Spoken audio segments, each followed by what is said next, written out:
while, hasn't it?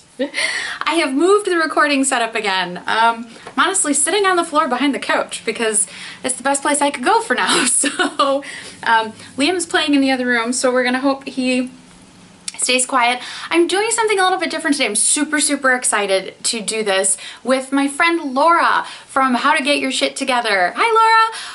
Laura, first of all, rocks a pixie cut like nobody's business. I have to tell her that. Secondly, I want to show you, here's her channel on YouTube, hopefully without the glare. And her website is at HowToGYST.com.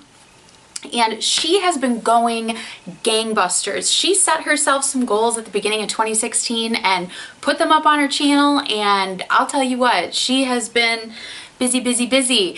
And she and I were discussing what we each individually liked about planning digitally versus planning on paper, or vice versa.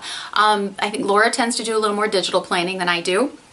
And obviously you guys know I have a huge crush on paper, right? So, so we thought we would do a collaboration video and talk about what she prefers about digital planning over paper planning and what I prefer about paper planning over digital planning. So please, even if you stop this video and go do this and then come back and finish watching this, go check out Laura's channel on YouTube. I'll put the link down below. Go check out her website. She just has a ton of information, and one of the things I really enjoy about Laura is she's just very upfront. She's very open. When things are going great, she's real, open and honest and excited about it, and when things have been a struggle, she's really open and honest about it. So that's just one of my favorite things. She's just really genuine about things, and she's smart. I have picked up so many organizational habits and productivity habits and, tips and tricks and hints and new ways of doing things from her. So regardless of whether you plan digitally or on paper, go check out Laura's site. Again, it's HowToGYST.com, and she is How to Get Your Shit Together on YouTube. Alrighty, so go check her out. Again, I'll put all the links down below. Okay, so obviously, I'm sure I don't have to tell you, I'm gonna make sure the sound is off on the phone because it'll be loud. Obviously, I have my list on paper. It's a Vanderspec day today, guys. I'm feeling Mr. Vanderspec today.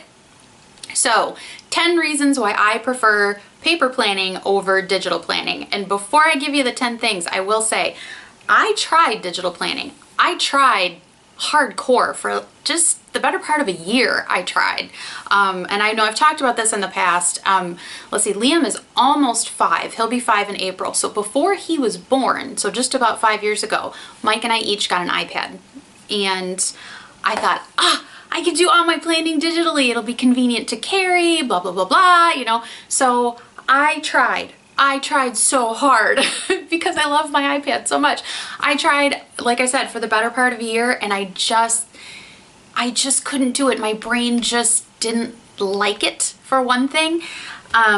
So part of it's just wiring for me. It's just a preference thing, and that's just me my whole life. And I love technology, you guys, don't get me wrong. I love technology. But here's my big messy list of the 10 reasons why I prefer paper. Reason number 1 kind of links in with my little intro there. Paper has just intuitively always been my jam. Always has been. I taught myself how to read when I was really young. Kind of freaked my parents out a little bit. I was always that kid who had paper and notebooks and lists and, all kinds of things like that. That's just my wiring. That's the way I've always been. I love that I can make paper look exactly how I want it to look.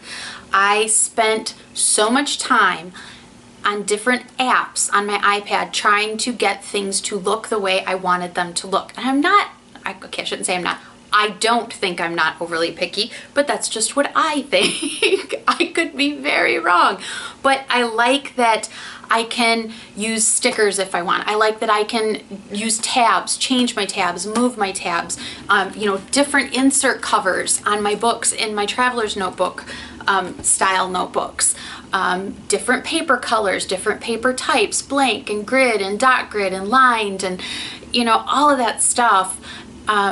I can have it all in one place and I can make it look exactly the way I want it to look. I like that I can highlight. I like that I can use different ink colors. You guys know I'm a sucker for tabs, right? I mean, come on. So So that is just, I like the ability to make it look exactly how I want it to look. I can also change my layouts in a snap as far as making it look the way I want it to look. If it's not working for me, I can try something different. I can grab a blank piece of paper and, you know, a ruler and a pencil, and I can draw out any layout I want. And I can just do that way quicker than I can spend time digging through the app store looking for an app that looks the way I want it to look, and possibly having to move everything from one app to another until that layout isn't working for me anymore, and then I have to change it again. Let's see, that was 1, 2, 3. Are we on 3? I clearly need help. I can't count. I don't have to worry about my battery. I've never honestly had huge problems with, oh my gosh, my phone is gonna die. I tend to kind of babysit my battery quite a bit when I'm home. I don't want to be out and about and have it dead. That has happened to me maybe 2 or 3 times in the last maybe 5 or 6 years. I mean, it's been a long time. But you know, things happen. The last time it happened to me was maybe a month or so ago. It was fairly recent actually, and it was because I had updated, I had run I have an iPhone 6S, 6 Plus, yeah. It's due for an upgrade. I need to upgrade it. But I had run an iOS update earlier in the day, not thinking about it. Once I knew the update was done, I unplugged my phone, I went about my day, I had to go run errands. Well, when you run an update on your phone, it can spend hours indexing everything that's on your phone, and your battery will drain very quickly. That's just the nature of software. So I ended up out running errands, needed to get a hold of one of the kids, and I couldn't because my phone was dead. So I like that this doesn't have a battery. It works all the time. It works unless I drop it in a pool of water, it works. Let's see. For me, one of my biggest things about trying to plan between my phone and my iPad was the notifications, like reminders. They will get lost for me in the noise of all the other things going on my phone. So I would set myself reminders. I am notorious for setting myself reminders in Evernote, like for book releases. All book releases, if I'm reading a series, waiting for the next book to come out, I always throw it into Evernote. You guys know I love Evernote. Throw a reminder on it. But I'll tell you what, that reminder will go off. I'll even get an email telling me there's a reminder there, and it'll sit there for days because we have a big family.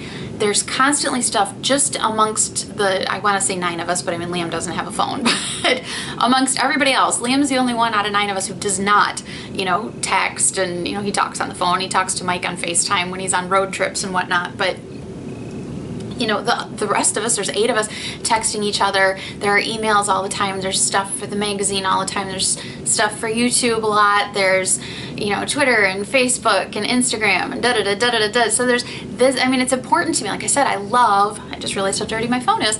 I love technology. I love the ability to be able to talk to everybody and you know, talk to people from so far away. And, but at the same time, if I have my planner stuff, my reminders, my lists, all of that stuff, the schedule in here, reminders get lost in the noise of everything else, at least for me. That could speak a lot to my attention span, and I won't deny that. Let's see. Physically writing things down helps me to remember things better. And that has a lot to do with the physical act of writing things down has been shown to activate a part of your brain called the reticular activating system. And I feel that I need that RAS quite a bit. If I write things down, I am far more likely to remember them than if I type them in. That's just me. But that RAS thing definitely has been shown. Physically writing something down does help you to remember it better. Physically writing something down also helps ideas flow better for me. But like I said, I've always been one who physically writes. I've always been a paper and pen kind of person anyway. So that may just be me. Now I will say, this isn't really a planning thing, but more of a writing thing. If I'm writing, if I'm, you know, sitting down, typing out, like the letter from the editor for the magazine or an essay or something like that, I am better off typing it versus writing it by hand. The funny thing is my brain works differently with it if I've typed it out versus writing it down by hand. And what I mean by that is I can type faster than I can write by hand. So my fingers are better able to keep up with my brain when I'm writing, not planning, but writing, if I do it on the Mac. If I'm typing on the laptop, I can keep up a lot better with what's, you know, coming out of my brain. if I need to work something out for an essay, if I'm trying to work out the structure of an essay, maybe an outline, I am far better off doing all of the organizational side of that stuff on paper. Does that make sense? I've totally lost count of what number I'm on, but I know that I have 10 of them. Physically writing something gets it out of my head. And this is something that I have been so struggling with lately, which is ridiculous because I know I've told you guys, I don't know how many times in how many videos I have said that I believe it was David Allen, I may have it wrong, and I believe he got it from somebody else, but the basic idea is your brain is for thinking, not for storage, okay? And I know I've said that so many times, and you guys, like the last 2 or 3 months, I have been carrying so much junk around in my head that I shouldn't be. So much. I'm either, you know, slapping it somewhere on a post-it note and not putting it in my planner, or I'm, you know, throwing it into Evernote on here and forgetting to set a reminder on it, because I will, yes, eventually I'll go, oh gosh, I have 5 reminders sitting in Evernote, better check them, right? You know, I tend to keep that stuff in my head unless I have physically put it in my planner. And for some reason, once I have physically written it in my planner, my brain just goes, thank you. And I feel so much better, and I don't think about it constantly. And I'll tell you what, since like maybe October, November-ish, I have been carrying so much junk around in my head. It's so silly. So, oh, this one is easy. Paper and pens and leather. Enough said, right? Paper and different kinds of paper and different types of paper and fountain pens and ballpoint pens and multicolor pens and highlighters and leather.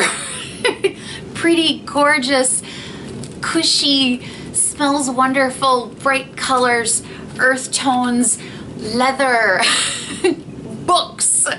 I love them. I love all of them. I always have loved all of them very, very, very much.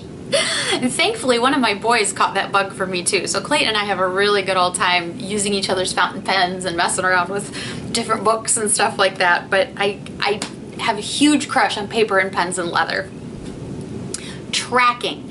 This is a huge game changer for me, and this was the thing that made me finally, during that almost a year of trying to force planning on the iPad to work for me, tracking was the thing that made me finally go, okay, there are a gazillion other things for which I can use the iPad, so it's not like it isn't going to get used, but I have to go back to a paper planner when it came down to tracking. I'm not saying there isn't an app out there that does a fantastic job at tracking, okay? That's not at all what I'm saying. And if, out of sheer curiosity, you guys, if any of you know of an app that does a really good job of tracking, like a monthly chart would do for you, like a habit tracker, like that, I hope you can see it. I'm just curious, if any of you guys know of an app that will track like that, let me know. I mean, I was seriously, you guys, I was making spreadsheets and Excel and trying to force this to work for me. I have yet to find an app that will track for me the way a paper chart will. And again, that very well could just be me, and it could just be because it's on paper. I am, even when I had things all set up in like a spreadsheet style thing that I could do on the iPad, I struggle to be good about keeping up with it. And sometimes I don't keep up with my paper habit trackers either. I do notice a huge difference when I do. When I track my time and when I'm using habit trackers, I am so much more productive. Not because it's something that I'm like working in every day. I'm not working on that habit tracker every day, but it keeps me accountable because I know it's there. And is a like a monthly review when I'm moving things from the end of the month onto where I have the pages for the year. It's a good review for me. It's almost like a worksheet. Like a worksheet will walk you through something. That's kind of what my habit tracker does for me, is it walks me through and helps me review my month really easily, and then you know, maintain goals that I made during that month, or maybe adjust some of those goals in the upcoming month. I have yet to find an app that will do that. Not saying it doesn't exist. So if any of you guys know of one, let me know down in the comments below, because I'd be really curious to see it. And my last thing, and this is probably one of the biggest ones for me, is lists, especially the grocery list. I keep a paper grocery list. I do. The kids know it's in my book, and yes, I change books. You know, I just this morning I pulled all of this out of my Malden and put it in here because it was feeling like a Vanderspeck kind of day. You know, a lot of times I plan in like a pocket-sized Shakespeare notebook. A lot of times I'll move into an A6 Shakespeare. I usually move for a month or so. When I'm in a traveler's notebook, I'll usually use one for a month, maybe 2, maybe 3, it depends. And then when I'm itching for a different color or a different size, then I wait till the end of the month and then I move everything. With ring binders, you know, I just swap it all out. My grocery list lives in my planner, obviously. I tried really hard to keep my grocery list in my phone. It's convenient, right? I mean, it's not like my phone isn't with me every single place I go. So I thought, there you go, grocery list in the phone. I cannot stand having the grocery list in my phone, and here's why. It was convenient. It is super easy to type things in. Do I want to have to take the time to stop and unlock my phone every time the kids want to add something to the grocery list? Not so much, but that was okay. I'd tell them, write it on a post-it note, you know, slap it on my desk, and hopefully I'll see it and I'll add it, you know, into the grocery list. However, you have to bear in mind that most of my grocery shopping is done with at least Liam with me. Liam is 4. So for a long time, he was sitting in the seat in the cart. So I could not put this down. Our grocery store has like a little tray kind of, which is a perfect place to like put a little booklet or your phone or whatever for your grocery list. Well, when you have a toddler sitting in that little seat, you cannot put a phone right in front of them and read your grocery list. You just can't. You can if you want a broken phone. Let me put it that way. So I don't like fiddling with the phone. I'm pushing the cart. Now the cart is more of a jungle gym for Liam than it is a ride because he's 4.5. So he wants to hang on the end of it. He wants to help push it. That's his biggest thing. He wants to help push the cart. So I'm like pushing the cart like this, or I'm holding onto the side and he's pushing at the back. There's no good place for me to put my phone and keep an eye on that freaking list. There's just not. And I am telling you, because I know me, gravity will win and I will end up with a shattered phone. I have fumbled my phone so many times trying to put the grocery list on the phone. So, speaking of which, here comes Liam. Oh, nope, he went in the other room. So that is it. That is my top 10 reasons that I prefer paper planning over digital. Now, I'm going to put the link down below. Go over to Laura's channel and watch her top 10 reasons that she prefers digital planning over paper. I haven't even seen it yet. I'm dying to go watch it. So you guys let us both know down in the comments why you prefer, you know, one over the other. Make a video and send me the link and I will link it in the description to this one, telling us why you prefer, you know, if you prefer digital over paper. Leave your list over on Laura's video and let her know why. If you prefer paper over digital, leave your list here and I will, if you make a list or a blog post or a video or something like that, I will link it in the description box down below, okay? I hope you guys are doing great. Thank you so much for watching. Go check out Laura's channel and go check out Laura's website at HowToGYST.com, and I will talk to you guys soon, okay? Thanks so much. Bye-bye.